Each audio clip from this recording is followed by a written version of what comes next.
নমস্কার বন্ধুরা, আমি চলে এসেছি আলপনা। আমি পটল দেখাচ্ছি আপনাদের। পটলগুলো তো কাটা দেখানো লাগে না, সবাই পটল কাটতে পারেন আমি জানি। তো আমি এই পটলগুলোকে কী করব একটু আস্তে আস্তে করে দেখাই। পটলগুলো আমি এভাবে কেটে নিয়েছি এবং ভেতরের বীজগুলো সব বের করে নিয়েছি। বেশিরভাগ পটল আমার পাকা ছিল, দেখেই বোঝা যাচ্ছে। কচি পটল হলে কাটতে হয় না, বীজগুলো ফেলতে হয় না। তারপর পটলগুলো খুব সুন্দর করে ধুয়ে আমি সিদ্ধ করতে দিয়েছিলাম। সিদ্ধ আমার হয়ে গেছে, পটল সিদ্ধ হয়ে গেছে। এবার পটলটাকে আমি ভালো করে জলটাকে ফেলে দেব, মানে হাত দিয়ে চেপে চেপে জলটাকে ফেলে দেব। ফেলে দিয়ে আমি মিক্সচারের মধ্যে নিয়ে নিয়েছি, মিক্সচারের বাটির মধ্যে এটাকে আমি পেস্ট করব। আসলে আমি তৈরি করব পটল ভর্তা। এই যে আমার পটল পেস্ট হয়ে গেছে।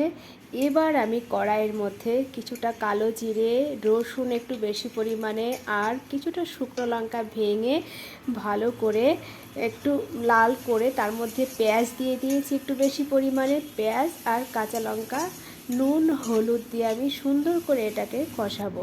মানে এরকম লাল লাল যখন হয়ে যাবে তখন পটলটাকে কড়াইয়ের মধ্যে ঢেলে দেব।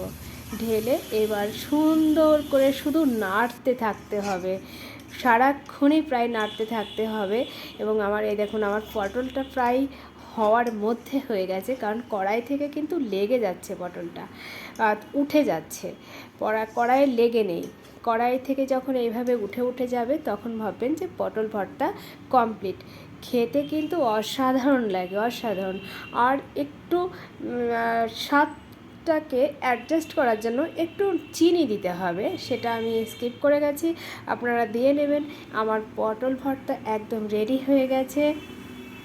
পটল ভর্তা কে কে ভালোবাসেন, আর এইভাবে আমি পেঁয়াজ রসুন দিয়ে করেছি। এটা সম্পূর্ণ নিরামিষভাবেও করা যায়, শুধু কালো জিরে, কাঁচা লঙ্কা, শুকনো লঙ্কা দিয়ে।